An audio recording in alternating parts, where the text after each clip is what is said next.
Madam President, yesterday I mentioned that the DNA of the far-left Green New Deal is all over President Biden's spending bills. It wasn't just my opinion, it was the verdict of our colleague, the junior senator from Massachusetts. Today, the president is scheduled to meet virtually with a group of the world's leaders on climate policy. His agenda reportedly is to encourage them to expand their country's Paris Climate Agreement commitments to meet even more ambitious emissions goals. The problem, of course, as our colleagues no doubt remember, is that the hollow commitments these countries made back in 2015 carry no serious means for enforcement. Under the last administration, even from outside disagreement, the U.S. economy proved more than capable of meaningfully reducing CO2 emissions. But many of the signatories within the supposed deal have largely ignored their stated commitments and continue to emit with reckless abandon. As the Biden administration climate envoy, John Kerry, once lamented, quote, "Most countries are not getting the job done in living up to Paris," end quote. China, for example, has just kept emitting more and done it shamelessly.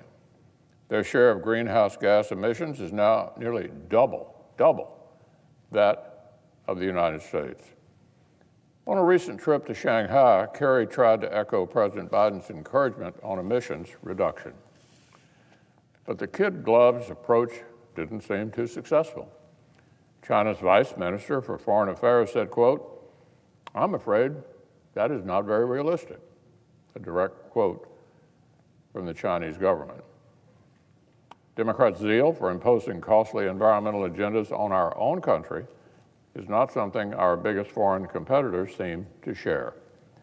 If that's true, our colleagues could inflict as many painful policies on American workers and American industries as they want, and still not achieve a significant change in worldwide emissions or global temperatures. The cost of these misplaced priorities is already hitting Americans hard. Remember, revoking permitting for the Keystone XL pipeline and killing thousands of jobs was a day one priority for this new administration.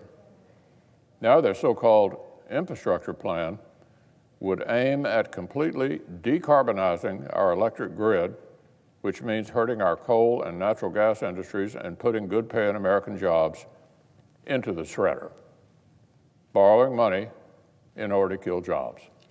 Now there's a concept. Meanwhile, a mountain of red tape would keep public works projects smothered, literally smothered in endless environmental reviews. And their plan would thrust the West Coast obsession with electric vehicles onto the entire nation, onto rural school districts, onto industries, whether they like it or not.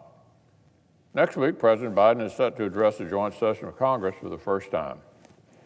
I expect we'll hear more claims, like the ones that have been debunked by fact checkers, that all this Green New Deal DNA would actually create a lot of American jobs. Fact checkers are debunking that claim. But even the most favorable analysis, even the administration's favorite projections, suggest the president's plan would be terrible, just terrible at creating jobs. The rosiest numbers you could come up with suggest it might cost American taxpayers more than $800,000 for every job it might create.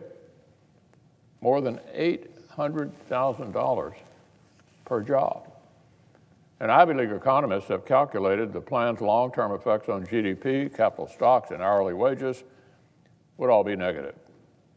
So let me say that again. These multiple trillions of dollars would buy us less GDP, less investment, and lower wages.